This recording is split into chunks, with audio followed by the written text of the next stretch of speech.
Hello students. तो जैसा कि हम अपना 6 चैप्टर चल रहा है लाइंस एंड एंगल, उसी में मैंने बोला था कि मैं एक मिरर वाले क्वेश्चंस के लिए अलग से वीडियो लेके आऊँगी। तो आज वही क्वेश्चन हम करने जा रहे हैं, मिरर वाला क्वेश्चन, जो कि very very very important question है, ठीक है, और बहुत फेमस भी है। तो करते हैं इसे। मिरर, इसमें क्या दे रखा है, in the figure P Q and R S R the two mirror. ये पी क्यू और आर एस दो मिरर है, इसीलिए इनको इस तरह से पॉलिश के रूप में शो किया है। मिरर है placed parallel to each other, यानी कि ये जो है पी क्यू लाइन ये आर एस लाइन के पैरेलल है। Okay, and incidence ray A B strike the mirror P Q at B, मतलब ये एक रे आ रही है, इंसिडेंस रे, ठीक है, आके यहाँ पे ये इस पे स्ट्राइक कर रही है पी क्यू मिरर पे, और यहाँ से वो रिफ्लेक्ट होके वापिस जा रही है। जब ये रिफ्लेक्ट हो रही है, रिफ्लेक्ट होके ये दूसरे मिरर के ऊपर एज ए इंसिडेंस रे पड़ रही है, फिर उसके बाद यहाँ से ये रिफ्लेक्ट होके सीडी की फॉर्म में जा रही है। ठीक है, यही लिखा हुआ reflect ray move along the path BC path से and strike the mirror R S at C, again reflect back. ठीक है, वहां से स्ट्राइक करके आगे दोबारा ये रिफ्लेक्ट कर गए। Okay, sorry, proof A B, यानी कि आपको ये जो ए बी है ये आपको सी डी के पैरेलल प्रूफ करना है। देखो, मैंने जब आपको कोरस्पोंडिंग एंगल्स के बारे में बताया था तो एक चीज और बताई थी कि अगर कोरस्पोंडिंग एंगल इक्वल हो जाते हैं तो लाइंस पैरेलल होगी, मतलब उल्टा भी होगा। अगर लाइंस पैरेलल है तो कोरस्पोंडिंग एंगल इक्वल होंगे, अगर कोरस्पोंडिंग एंगल इक्वल हो जाते हैं तो लाइंस पैरेलल होंगी। तो यहाँ पे हमें ये लाइंस को पैरेलल करने के लिए, अगर ये कोरस्पोंडिंग नहीं, सॉरी, अल्टरनेट एंगल, यहाँ पे हम अल्टरनेट एंगल बन रहे, देखो जेड बन रहा है, तो ये जो एंगल है, अगर ये अल्टरनेट एंगल दोनों इक्वल हो जाए तो हम ये कह देंगे कि ये लाइंस पैरेलल है। ठीक है, तो हम यहाँ पे यही करने वाले हैं, इन एंगल्स को इक्वल प्रूव कर देंगे जिससे लाइंस पैरेलल हो जाएंगी।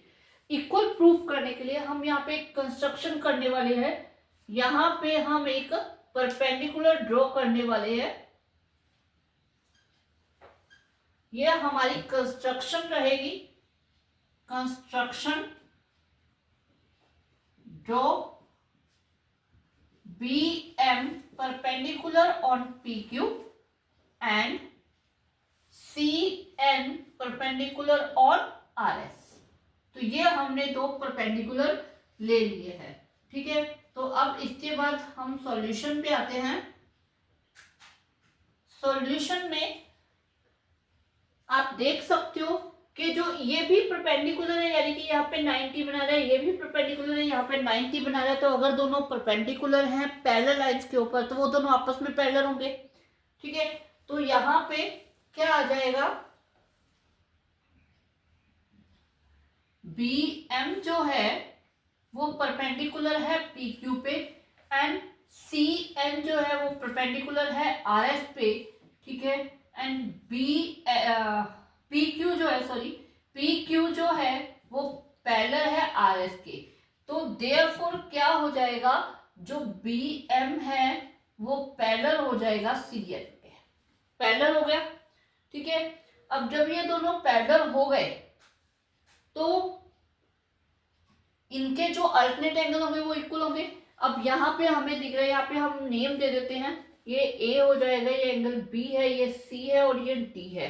तो या फिर ऐसा, हाँ ठीक है, तो हम क्या ले लेते हैं, इससे क्या हो जाएगा, एंगल बी जो है वो इक्वल हो जाएगा एंगल बी जो है वो एंगल सी के, क्योंकि ये दोनों आपको दिख रहे हैं, ये क्या बन रहे हैं, अल्टरनेट एंगल बन रहे हैं। ठीक है, एक जेड बना रहे हैं, तो एंगल सी के इक्वल हो जाएगा, क्या आ जाएगा, अल्टरनेट इंटीरियर एंगल। ठीक है, अल्टरनेट इंटीरियर एंगल हो गए, ये दोनों इक्वल है। अब हम क्या करते हैं, 2 ऑफ एंगल बी इक्वल होगा 2 ऑफ एंगल सी, हमने 2 से दोनों तरफ मल्टीप्लाई कर दिया तब भी इक्वल है। अब 2 ऑफ एंगल बी को हम angle B plus angle B लिख सकते हैं और angle C plus angle C लिख सकते हैं, कोई फर्क नहीं। अब यहाँ पे क्या है, एक एंगल बी की जगह हम एंगल ए लिख देंगे और एक एंगल सी की जगह पे हम एंगल डी लिख देंगे। क्यों लिख देंगे, सबसे पहला क्वेश्चन आता है क्यों लिख देंगे हम इसके इक्वल। ठीक है, इसका क्या रीजन है कि ये परपेंडिकुलर है, और ये इंसिडेंस रे है, ये रिफ्लेक्ट रे है, तो ये इंसिडेंस एंगल बन गया, ये रिफ्लेक्शन एंगल बन गया। तो हमें पता है जो इंसिडेंस रे है और रिफ्लेक्ट एंगल है वो इक्वल होता है, ठीक है। तो यहाँ पे यही आएगा,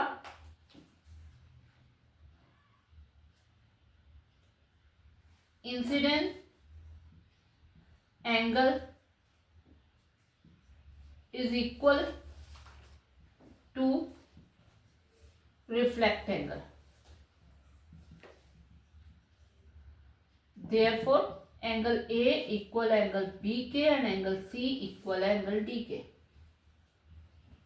ठीक है। ये इसका रीजन आ गया। अब angle A plus angle B, angle A plus angle B, ये बन गया पूरा ABC, बड़ा एंगल बन गया, ये पूरा एंगल बन गया, ये पूरा, तो ये आ जाएगा एंगल ABC।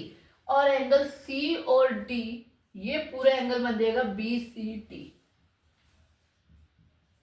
अब ये क्या है, अल्टरनेट एंगल है। पहले मैंने बताया था कि अगर ये दोनों एंगल इक्वल प्रूव हो गए तो ये अल्टरनेट एंगल है, और अल्टरनेट एंगल हमारे अगर इक्वल हो गए तो ये क्या हो जाएगा, लाइन्स पैरेलल हो जाएंगी। तो यहाँ पे ये आएगा, but these are alternate interior angle, therefore AB parallel CD, hence proved. तो इस तरह से हमारा ये क्वेश्चन प्रूफ होता है। वेरी वेरी इंपॉर्टेंट क्वेश्चन है, हमें पता है, ठीक है।